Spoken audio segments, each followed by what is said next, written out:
Hello mga kakarpintero. Ayan na gagawa po tayo ng shoe rack cabinet mga kakarpintero. Ayan ang gagawin natin. Magpapasait po tayo ng ating mga tabla mga kakarpintero. Kasi yung mga tabla natin ay mga 8 inches lang.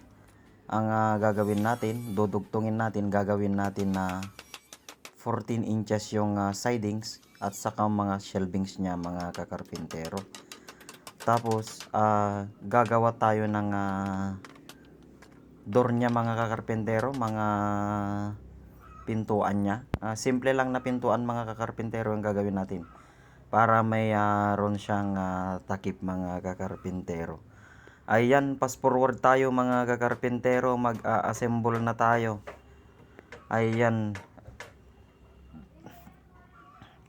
ang gagawin natin mga kakarpintero, ibabarnis na rin natin mga kakarpintero at maglalagay na rin tayo ng mga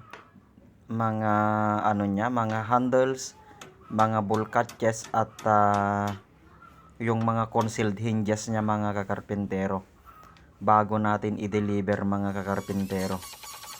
Ayan, fast forward tayo mga kakarpintero. Gagawa na tayo ng mga pintuan niya mga kakarpintero. Ayan, ang ginagawa namin mga kakarpintero, gumagamit kami ng cord marine epoxy sa mga mortise and tenon natin para matibay mga kakarpintero. Ayan, binabarklam namin para maganda yung mga joinings niya mga kakarpintero. At saka yan, fast forward ulit tayo mga kakarpintero.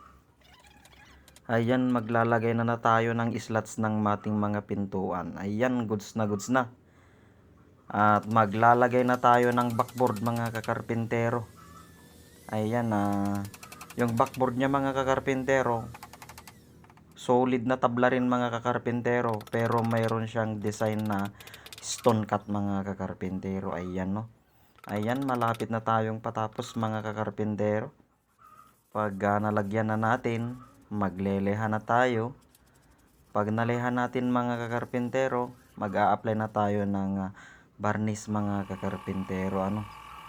At saka yan, fast forward ulit tayo mga kakarpintero. Nakulayan na natin at yan, clear sanding na.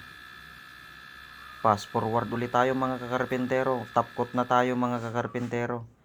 Ayan, ang ginagamit namin na top coat mga kakarpintero, Hudson top coat at Hudson reducer mga kakarpintero yung ginagamit natin. Ayan, glossy na mga kakarpintero. Goods na mga kakarpintero. Syempre lahat pati sa loob binabarnis natin para malinis mga kakarpintero. Maglalagay na tayo ng mga concealed niya mga kakarpintero, concealed hinges. Tapos maglalagay tayo ng mga ball catches at mga handles. Ayan mga kakarpintero, glossy yung gawaan natin mga kakarpintero. Siguradong matutuwa yung may-ari nito mga kakarpintero. Ayan na. At maglalagay na tayo ng ating handles mga kakarpintero. Ayan,